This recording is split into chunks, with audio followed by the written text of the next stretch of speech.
নরম তুলতুলে ভাপা পিঠা, যেটা আমাদের সবারই খুবই পছন্দের খাবার, সেই পিঠাটাই আজকে তৈরি করব সম্পূর্ণ নতুন স্বাদের। খুবই মজার এই পিঠা। এই পিঠা দেখলে যেমন আপনার চোখটা জুড়িয়ে যাবে আর খেলেও মনটা ভরে যাবে। খুবই মজার এই পিঠা, আশা করি সবারই ভালো লাগবে। সবাই সাথে থাকুন সুন্দর রেসিপিটা প্রথম থেকে শেষ পর্যন্ত দেখার জন্য। এটা গরম গরম যেমন ভালো লাগে, ঠান্ডাও হয়ে গেলে এর স্বাদটা আরও দ্বিগুণ বেড়ে যায়। সেই মজার পিঠাটাই আজকে তৈরি করব। তো কী দিয়ে তৈরি করব সেটাই। এটা তৈরি করব হচ্ছে, আমি এই যে গাজর দিয়ে, বড় সাইজের একটা গাজরকে আমি গ্রেট করে ধুয়ে নিয়েছি। এটা কিন্তু কোনো রকম ভাপানো হয়নি, একদম কাঁচা গাজরটাই নিয়ে নিয়েছি।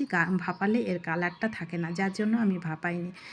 এবার গ্যাসে একটু দুধ দিয়ে, এক বাটি মতো দুধ দিলাম, স্বাদ অনুযায়ী লবণ আর চিনিটা দিলাম, দিয়ে এবার গাজরটাকে দিয়ে দেবো, দিয়ে ভালো করে সেদ্ধ করে নেবো, মানে ভালো করে ফুটিয়ে গাজরটা যতটা সেদ্ধ হয় ততক্ষণ এইটাকে আমি ফুটিয়ে নেব। ফোটানো এইভাবে শুকনো শুকনো যখন হয়ে যাবে, তখন এর মধ্যে 2 থেকে 3 চামচ দিয়ে দেবো গুঁড়ো দুধ আর একটু এলাচ গুঁড়ো।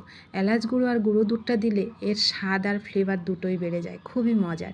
একটু নরম নরম করে আমি পুরটা রেডি করে নেব।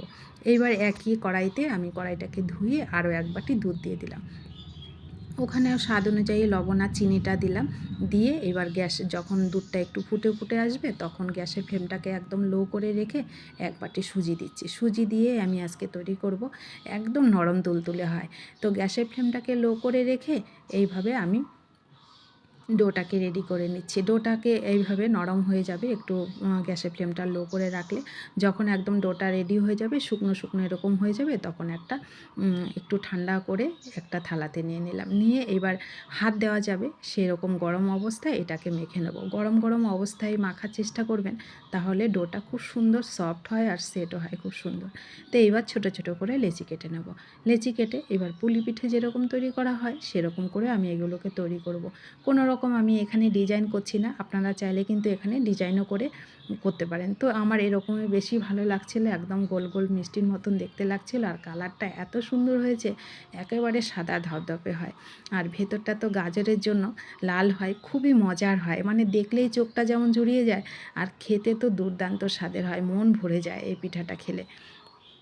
তো দেখুন আমি এই যে মুখটাকে ভরে দিয়ে, মানে একটু চেপে দিয়ে বন্ধ করে এইভাবে গোল গোল করে সবগুলো পিঠা রেডি করে নেব। খুবই অল্প সময়ে তৈরি হয় আর খেতে কিন্তু দুর্দান্ত স্বাদ হয়।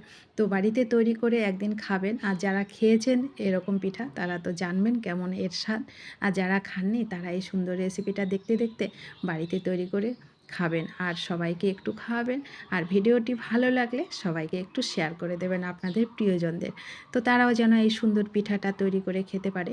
তো দেখুন আমি সবগুলো তৈরি করে নিয়েছি।